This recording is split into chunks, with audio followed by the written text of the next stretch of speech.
This is an I Am Listening original podcast. I don't think they went out to vote for a party that was going to kind of slash and burn people that are working hard on behalf of residents, replace them for a party that is quite heavily moving to the right, to pander to reform possibly. I think that's what they're doing, to listen to an MP, particularly locally, that seems obsessed with small boats. I want them to talk about a lot more progressive policies that will really make people's lives better. And I just think that local people, particularly, and across the country, need to know what is happening within the Labour Party and why it is struggling so badly. Welcome to the Kent Politics Podcast, your go-to source for insightful discussions on local and national political matters. Join us as we take a deep dive into local government across the county. Find out what the key decision makers have to say, what your money is being spent on, and how the party's policies could affect how we live. Plus, don't miss our regular feature, Westminster Watch, where we dissect the latest developments and decisions shaping the political landscape in the heart of the UK's capital. Engage with us as we delve into the issues that matter to you and explore the dynamic world of politics from a Kent perspective. Welcome to the Kent Politics Podcast. In the week when Nigel Farage swept into County Hall to visit the reform leadership at KCC, councillors in Dover voted for a new order to tackle antisocial behaviour, and Reform parted ways with its cabinet member for highways and transport. I'm senior news editor Nikki White, standing in for Simon Finlay, who's away this week, and I'm joined by local democracy reporter Dan Essen, who covers borough and district councils in Kent. Hello. And senior editor Matt Ramsden, who's taking a look at what's been happening with KCC this week. Hello. This week's special guest is councillor Jamie Pout, who made the headlines in April when he was expelled from Labour over claims he used social media to support rival candidates. So Dan, what have you been looking at this week? So I got back into the weeds this week by going to Dover District Council's cabinet as they voted to approve a new public spaces protection order. It covered all the usual stuff that councils use PSPOs for, like unauthorised camping, dog control, dog poo, that kind of thing. But the main topic of discussion was the rules on antisocial public drinking. Any particular reason why they chose to do this? So renewal of their PSPO has been on the cards for a while, as the current one is set to expire at the end of July. This new one's going to last another 3 years from the expiry of the current one. The council said that with regard to the rules on antisocial drinking, their reasoning's backed up by consultation and Kent police data, which is why they've covered pretty much all of Dover, Deal and Walmer, but left out places like Kersney and Sandwich. But obviously last month during the heatwave, there are a spate of incidents of drunken seaside disorder and violence in places like Broadstairs and across East Kent. So councillors tell me they think having strict PSPOs is a way to police that kind of thing before it happens. But what do the rules actually allow the council or police to do? Basically, they allow police officers or authorised council officers to tell people who are drinking and engaging in antisocial behaviour in the areas covered to either hand over their booze or clear off out of the area.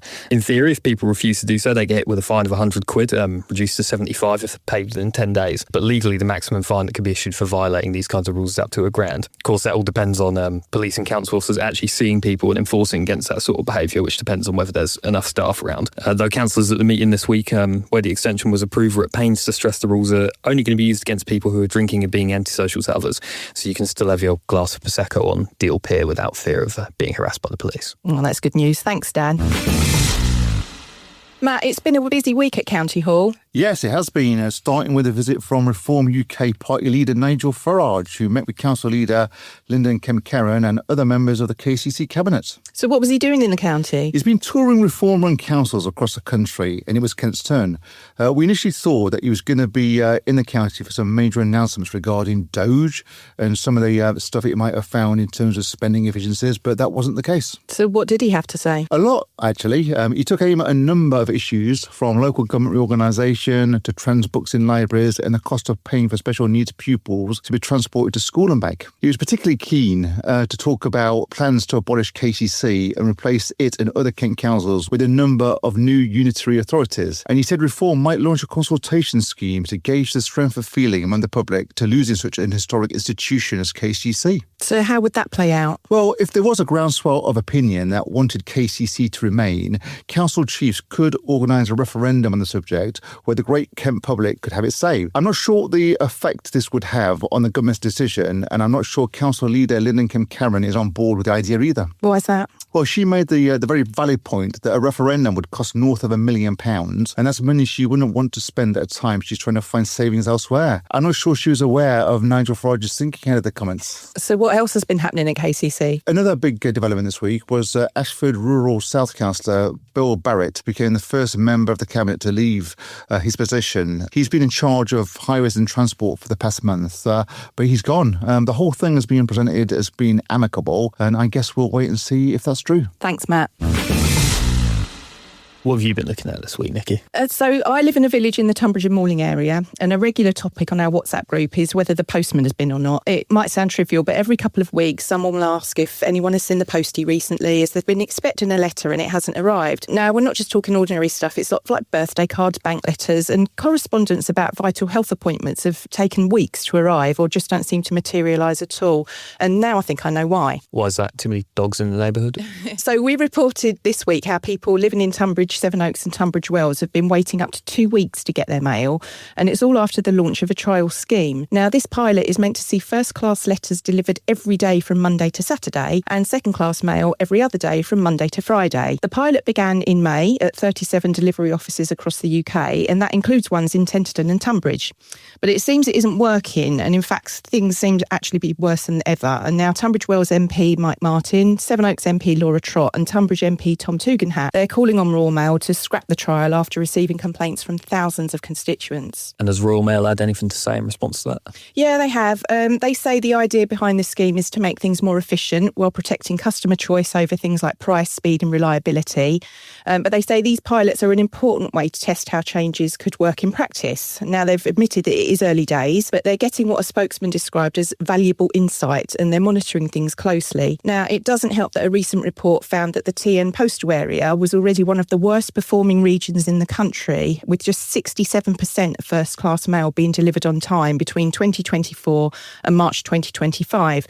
Now, to put that into some kind of context, Royal Mail has an on-time target of 95% for this type of delivery. So the figures for that part of the county were already way off what they should be.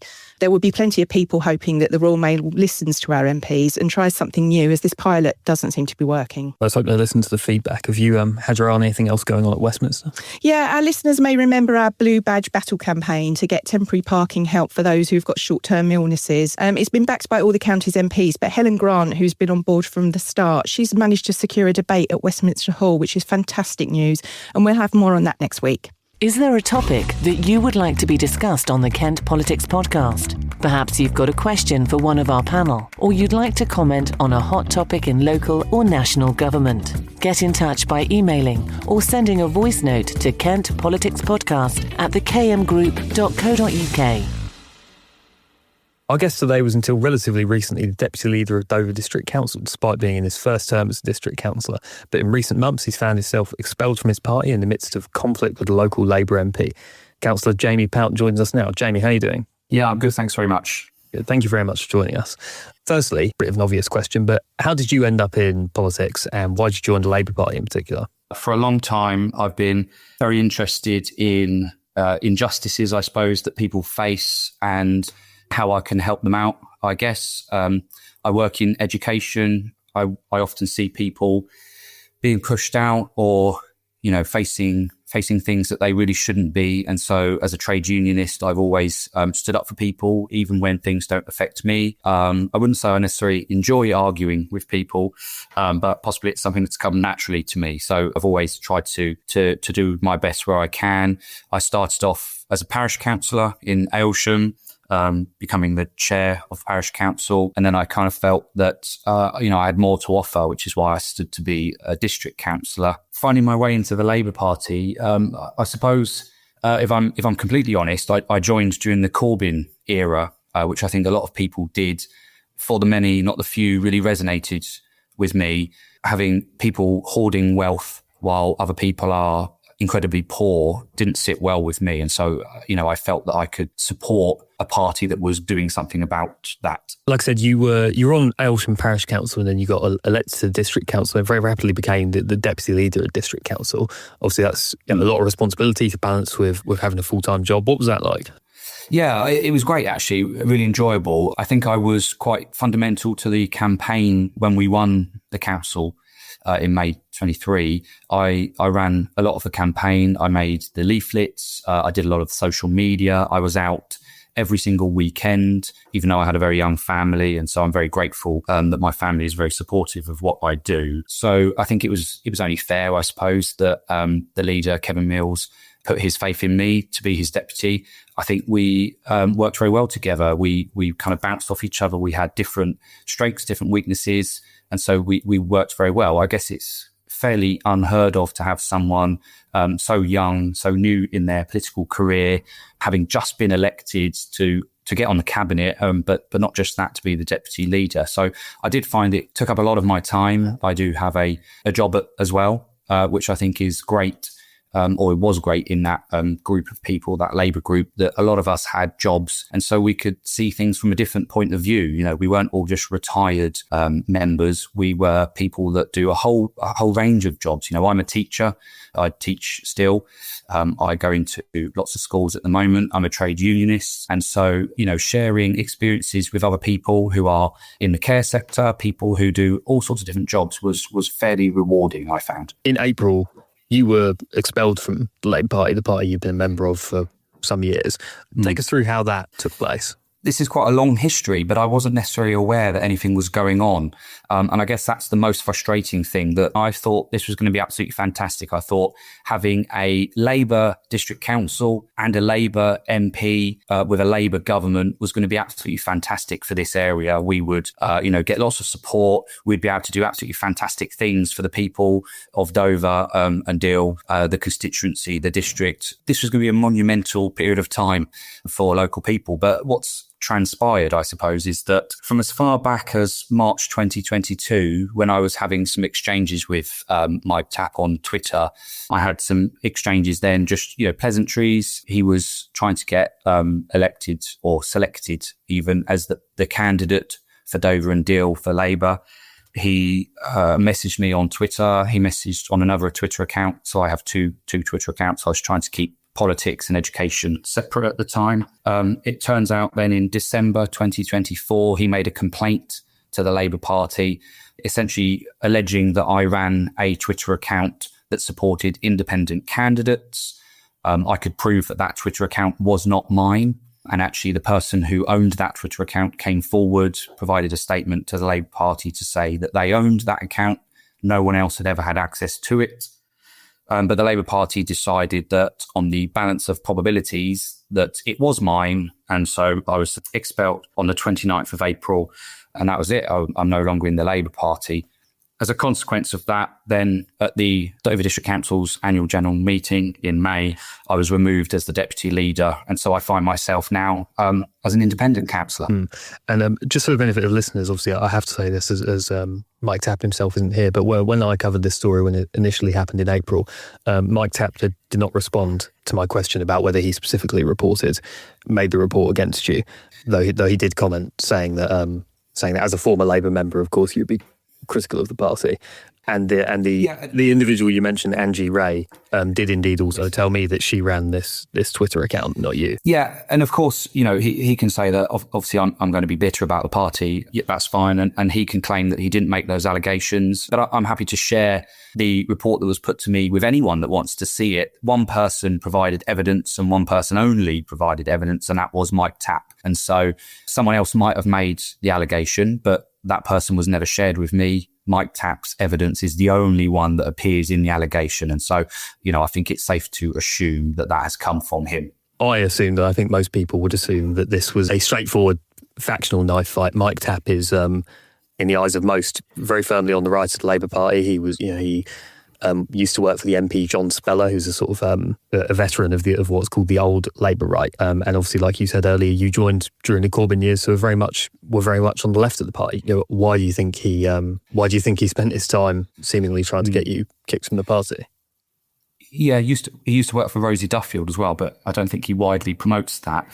Firmly on the Labour right, I would suggest. And I think recently he was on Radio 5 Live and described as snarling at anyone on the left wing. And again, I find that absolutely amazing that we would have Labour MPs snarling at people described as left wing. And I'm happy to be firmly on the left of any political spectrum. Because, this is an individual that claims that the Labour Party is not the party of welfare. And so if that's the case, then I think I'm quite happy being on the outside of the Labour Party as it stands, because it's not going in a direction that I would support in any way, shape or form. One of the allegations that he also included was that I threatened a Labour minister. And this came about because I was meeting regularly with Baroness Hayman, who is the minister responsible for Port Health. Yeah, that is true. I was meeting with her. I did not threaten her, and Labour didn't even investigate that allegation. So that's very odd from his point of view. I was messaging her on WhatsApp privately, and for some reason, he's come up with the conclusion that I was threatening her. What was actually happening was, when the Conservatives were in control, I was dealing with Lord Benyon. He was the Minister for Port Health, and I was quite firmly pressing them that the funding they were providing for Dover Port Health Authority to secure this country's biosecurity was not sufficient for us down in Dover, and we needed more money. Subsequently, we received 3.1 million to provide that service. Again, when Labour came in, we were led to believe by people like Steve Reed and Dan Zeigner that we would receive better services. And when that didn't happen, I felt obliged on behalf of the people of the Dover district to keep pressing them. If that is me threatening ministers, then I think we have very different views on what is threatening behaviour. I was simply pressing a minister in charge of a portfolio on what I thought was subpar. And so, if a Labour councillor pressing a Labour government gets them chucked out of the party, I think we're in a really sorry state of affairs. Since your expulsion from the party, there's a crowdfunder, and you've instructed solicitors which you intend to help you appeal against the decision of the Labour Party. But I guess the question is, sounds you're very critical of the Labour Party. Why even bother? Do you want to be readmitted to the Labour Party if it is, as you've described it? Well, yeah. Why even bother is a great question. Because, as I said right at the start, I have a strong sense of justice. And right now, this doesn't feel like justice has been served. I can quite easily demonstrate I never posted those things on Twitter to support an independent candidate. And, let's be frank, is that the worst thing in the world when someone in politics says that someone else in politics is doing a great job and you should support them? And by the way, these candidates were not in this constituency, they were elsewhere in the country. And so, is that the worst? It is a violation of party rules, though. If you endorse any opposing candidate, even if they're not in your constituency. Absolutely. But, is it the worst thing in the world that you say this person is doing a really great job? It's not really, is it? Politics needs to be a little bit kinder across the board. But I have a strong sense of justice, and what has happened here is totally unfair and is totally wrong. And it's commensurate of what the Labour Party is doing to large swathes of people. And I just think it's worthwhile highlighting to people what is going on in the Labour Party. I don't think this is what people voted for when they went out in the general election. I don't think they went out to vote for a party that was going to kind of slash and burn people that are working hard on behalf of residents, and replace them for a party that is quite heavily moving to the right, to pander to reform possibly. I think that's what they're doing, to listen to an MP, particularly locally, that seems obsessed with small boats. I want them to talk about a lot more progressive policies that will really make people's lives better. And I just think that local people, particularly, and across the country, need to know what is happening within the Labour Party and why it is struggling so badly. So only last week, actually, MP for Coventry South, Zara Sultana, announced that she and the former Labour leader, Jeremy Corbyn, are going to be the inaugural leaders of some form of new left party in the very near future. Is that the kind of party you'd be interested in joining? And do you think others locally, Mike? Because obviously several other Labour councillors resigned in solidarity with you when you were expelled. Yeah, I mean, it's exciting, isn't it? It's exciting to see that there is a movement towards the left.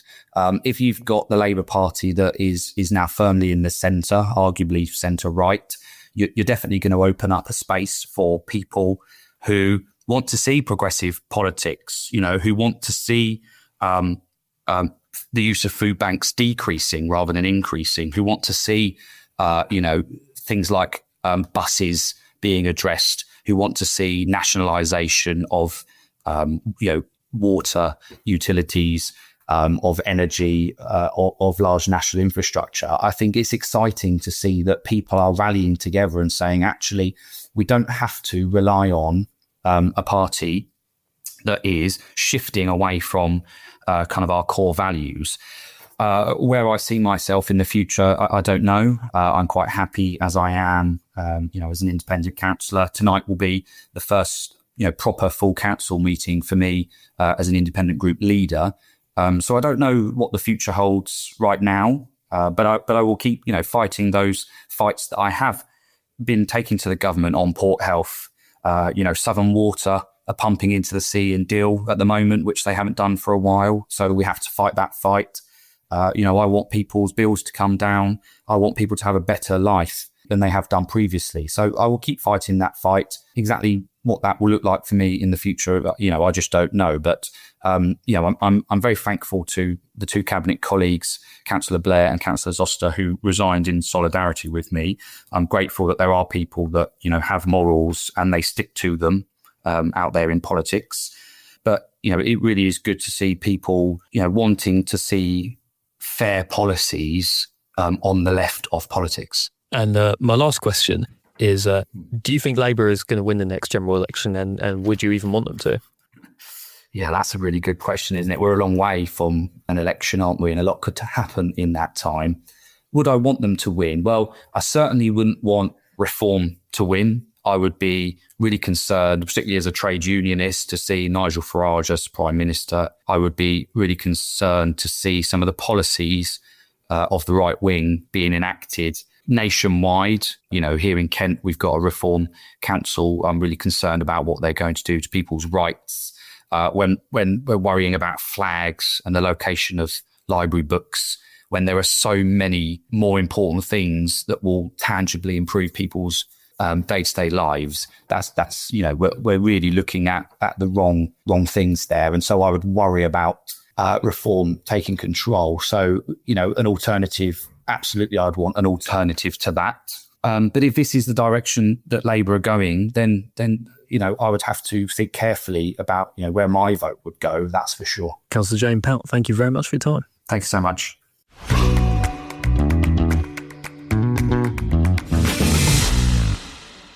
As I mentioned earlier, Nigel Farage was in the county this week speaking about a number of issues, including the emotive subject of using taxis to take children with special needs to school and back. According to him, this has got totally out of hand in Kent, with KCC having to pay almost £100 million a year to provide the service. Nikki, is this a vital service or too much of a strain on the public finances? It is a vital service, but it's a massive strain. Of course it is. And Nigel Farage is right to question it. I mean, £98 million is a huge sum.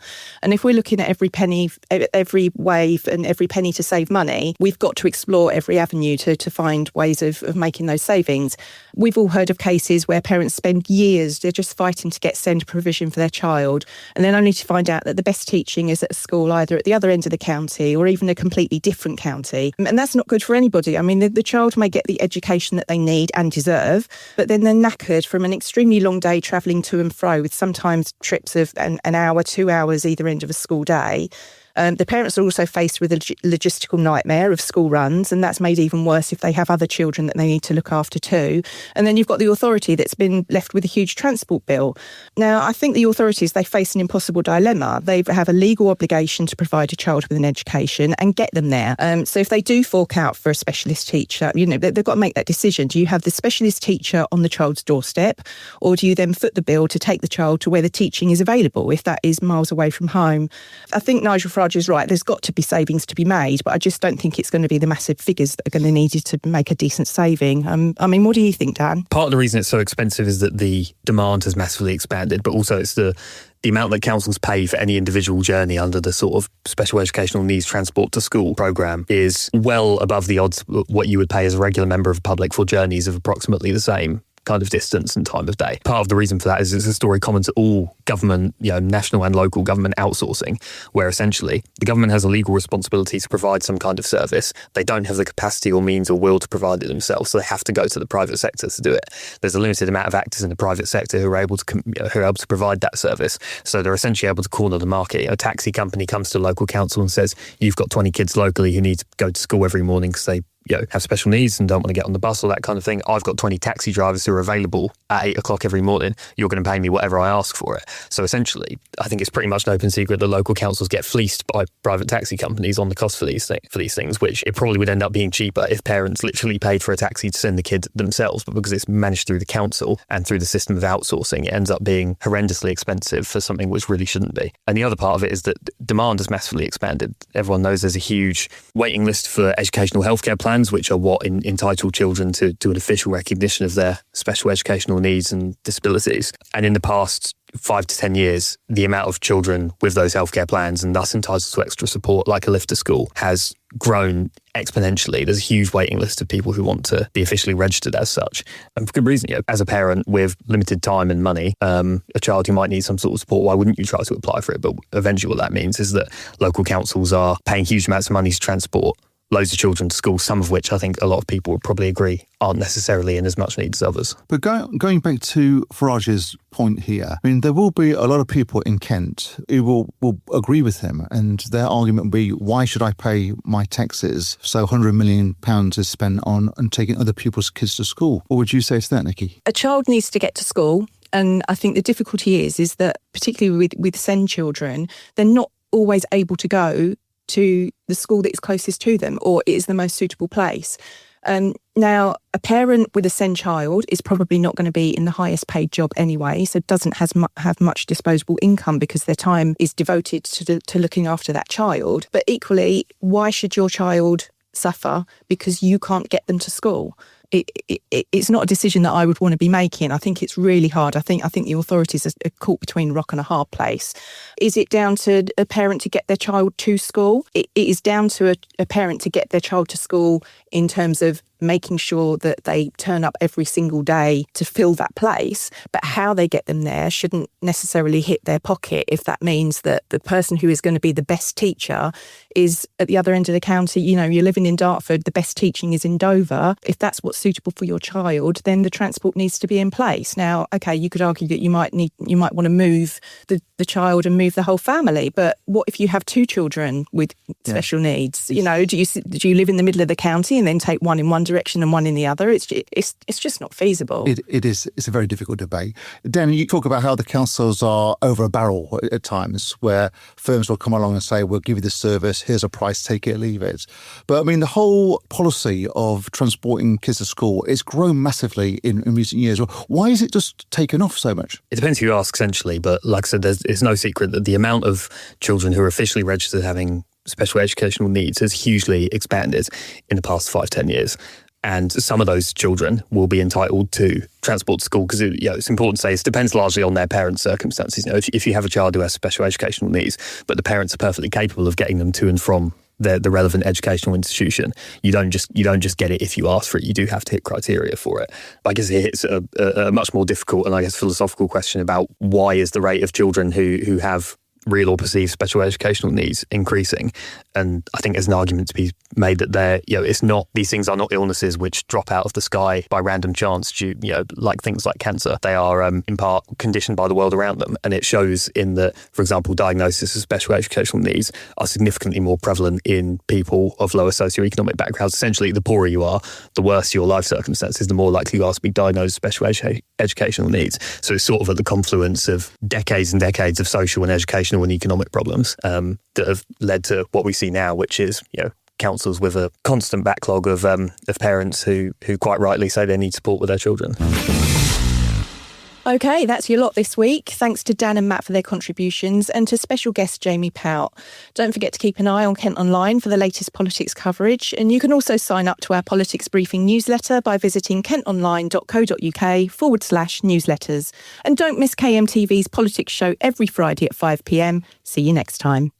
Thanks for listening to the Kent Politics Podcast. Don't forget to check out stories throughout the week on the politics page of Kent Online. And you can watch the Kent Politics Show on KMTV every Friday at 5 p.m.